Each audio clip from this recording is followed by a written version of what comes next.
What happened when he came home that night? Roxy's car was there, but she wasn't there. All that stuff that she would be taking if she was going to be gone for a long time, that stuff was still there. He was cheating on her, and she found out about her. Roxy sent her kind of a scathing text. It just really threw up a lot of red flags for me. Started changing up how we were looking at the other case, obviously. What was the fear? Roxy had left and she was never coming back.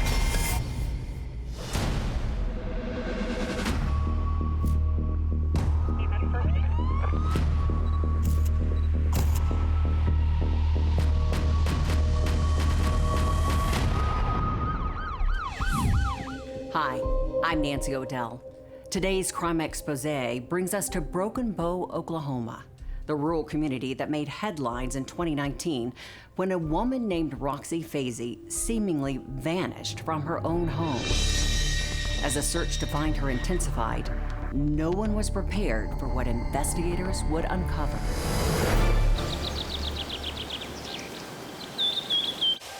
It was January 26th, a quiet Saturday at the McCurtain County Sheriff's Office when Broken Bow resident Brian McMahon called in to report a theft. He contacted the sheriff's office and made a report that he had $8,600 missing and his live-in girlfriend was gone. Brian's girlfriend was 56-year-old Roxie Faizy. He told police the last time he saw her was on Friday morning before he left for work.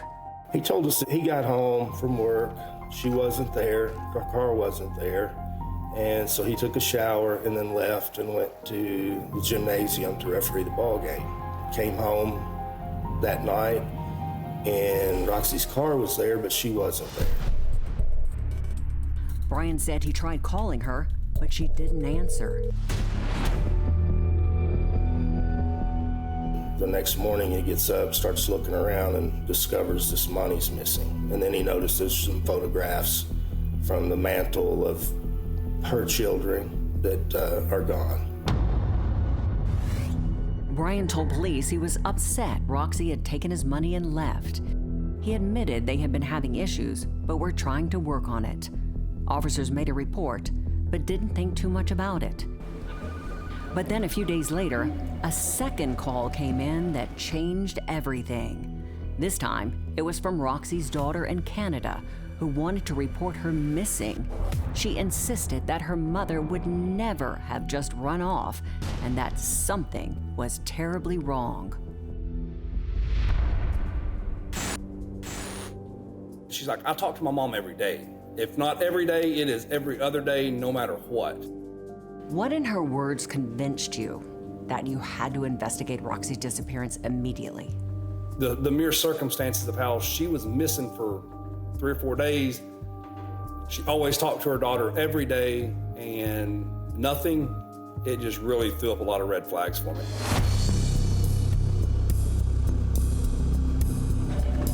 Detective Devin Black quickly sprung into action. I just immediately started typing out search warrants for her residence to look and go see if there's any signs of foul play.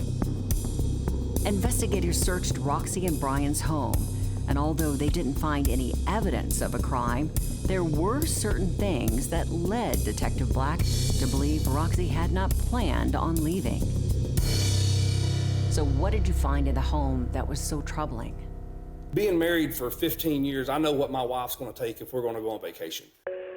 That stuff was still there at Roxy's. Toothbrushes, deodorant, all that stuff that she would be taking if she was going to be gone for a long time, that stuff was still there. The house was spotless. I'm talking immaculate. Like there was not a speck of food, not dust anywhere. It was so precisely clean that the couch had vacuum marks, like vertical vacuum marks in it. And whenever I saw that, that kind of threw up suspicion for me.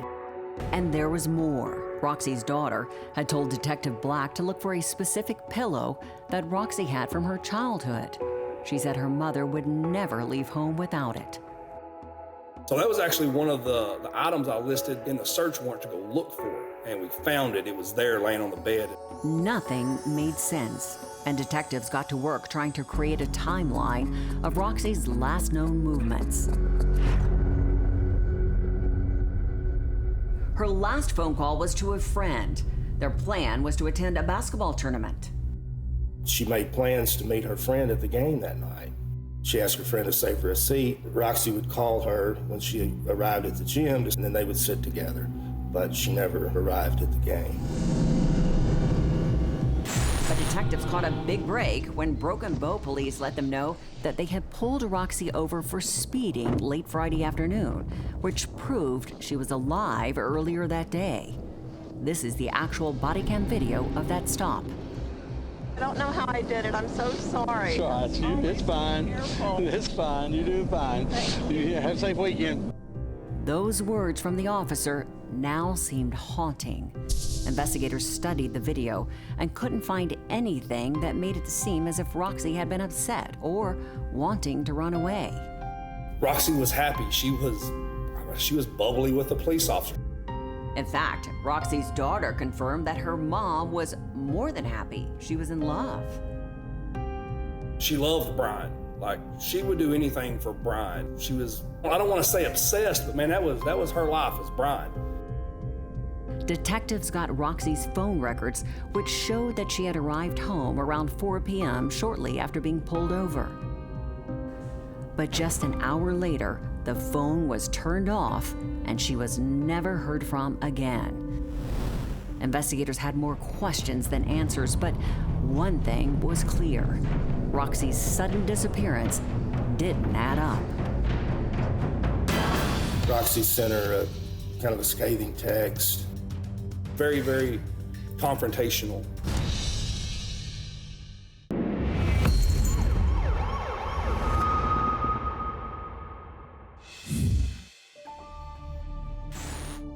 Detectives investigating Roxie Faizy's disappearance were at a loss. It was as if she had faded into thin air. Roxy had a planned trip to Fiji.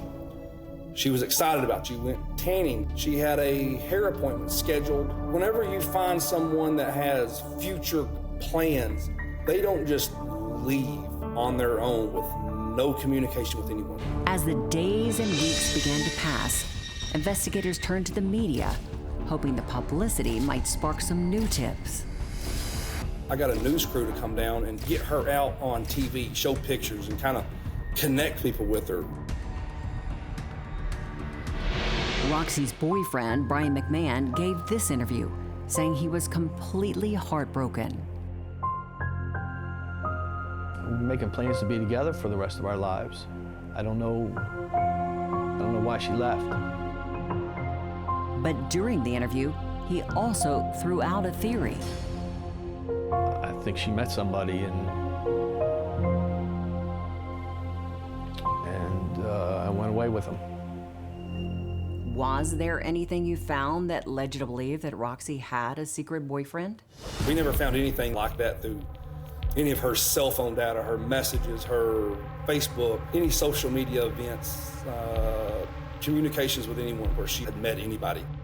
In fact, those closest to Roxy told detectives that it was Brian who had strayed from their relationship.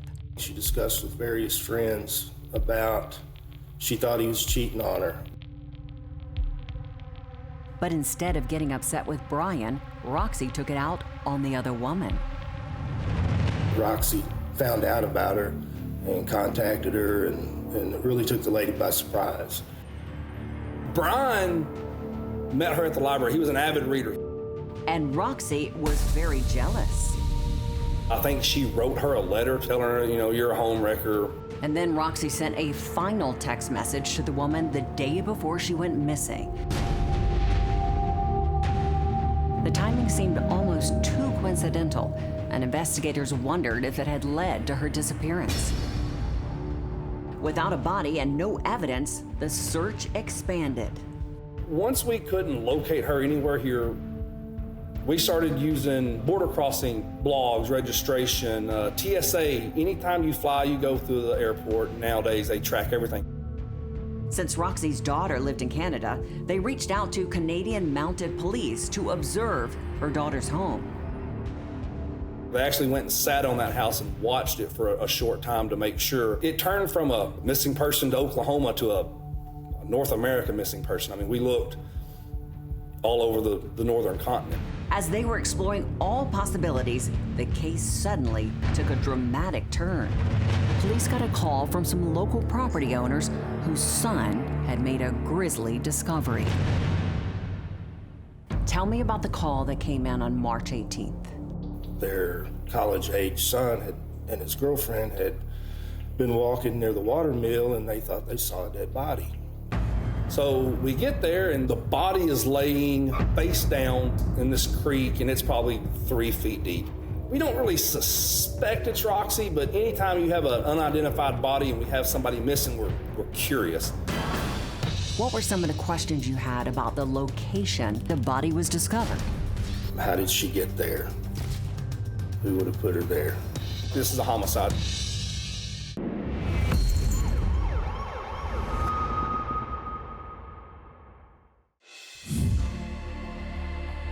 "56-year-old Roxie Faizy had been missing for almost 2 months when investigators were told that a body had surfaced in a creek about 45 minutes away from Broken Bow. When detectives arrived, they could see the body floating face down in the creek. We could tell it was a female, but there was, she was in, some stages of decomposition at that point. Really couldn't make out facial features or anything. Once a body gets into latter stages of decomposition, there's certain things that you lose. Things like strangulation, suffocation, those indicators go away once decomposition sets in. As detectives removed the body from the water, they were horrified by what they saw. As we're pulling the body up, it's wrapped in a logging chain. The chain's crisscrossed around her body and actually zip-tied back unto itself around her wrist. And we were like, this is a homicide. The body was taken to the medical examiner's office, where a tattoo on her leg revealed that the victim was Roxie Faizy. What were some of the questions you had about the location where Roxy's body was discovered? What's the tie to the dump site where the body's found? How did she get there? Who would have put her there?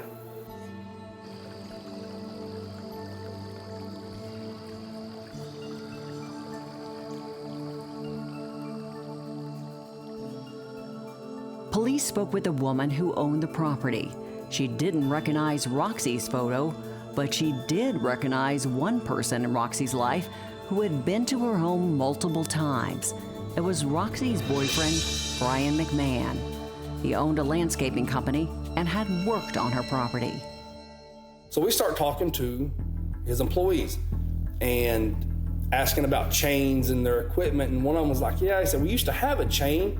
He said, we only used it for one thing because it had a missing hook on it. The chain that had been wrapped around Roxy's body also had a missing hook.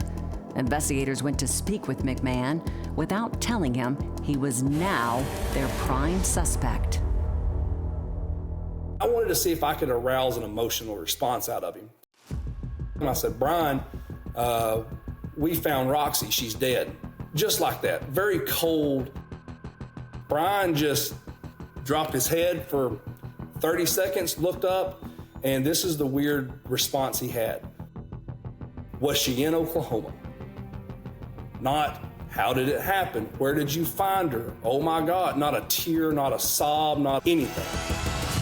Obviously that spoke volumes to me. If I came up to you right now and said, your dog's dead, you're gonna at least, are you sure? How, where, why? Those kind of questions, unless you already know the answer to them. Investigators got McMahon's phone records, which showed he had been lying about what time he was home on January the 25th, the last day Roxy was seen alive. GPS data showed that not only did he get there to his house at about 2 o'clock, he was there until a little after 6 o'clock that evening, so they were actually there at the same time. In fact, her phone got turned off, was never turned on again while he's at home, based on his location data. McMahon's phone also revealed that he visited the location where the body was discovered the day after investigators interviewed him about Roxy's disappearance. I believe he went to see if her body was popped up or see if it was still hidden. Detectives then interviewed the woman who Roxy believed Brian was having an affair with. She told police she had no idea he had a live-in girlfriend and that she had cut all ties with him after finding out. But shortly after Roxy disappeared, she heard from Brian again. Brian calls her and tells her that Roxy had left him and she was never coming back. The evidence against Brian McMahon was overwhelming. It all added up. No one but him could have done it.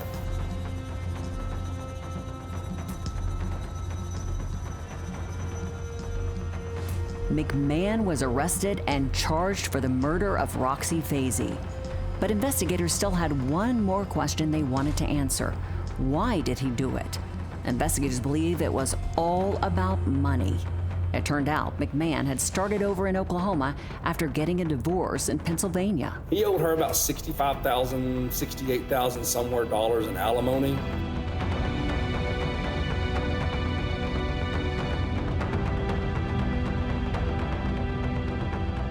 The week she was murdered, Roxy had told family she thought McMahon was cheating on her again. Oklahoma is a common law state, which means a couple living together is treated as a married couple, particularly when it comes to splitting finances. Detectives theorize that Roxy confronted Brian about this and demanded a large amount of his assets. Down here, he had a pretty successful business of mowing lawns. Accumulated some property, some items, some equity in his home and vehicles. Police believe the argument over money led to murder.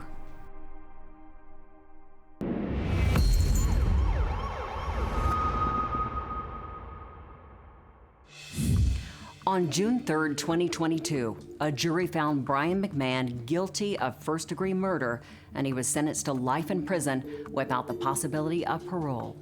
I was glad that the jury saw what I saw and understood the evidence and was able to get it. I guess one of the most gratifying parts of the job. And now, it's time for today's Safety Spotlight. Roxie Faizy's gruesome murder left a hole in the hearts of her family. The case highlights the extreme consequences that can arise from domestic conflict. While no advice can assure that you will be safe 100% of the time, here are a few tips that could help. If you suspect any form of abuse, prioritize your safety. Avoid confrontations that could escalate into violence. If you choose to address the issue, do so calmly and in a safe environment. Of course, open communication can sometimes resolve issues or at least provide clarity. It's also important to lean on friends, family, and support groups. They can offer emotional support and practical advice. Seek the support of therapists or counselors who can provide guidance on managing relationship issues and personal safety. And if the relationship becomes hostile or unsafe, it may be necessary to leave. Create a plan with the help of professionals to ensure your exit is as safe as possible. And if you are in immediate danger, contact local authorities or the National Domestic Violence Hotline at 1-800-799-SAFE. I'm Nancy O'Dell. For all of us here at Crime Exposé, please join us next time and stay safe.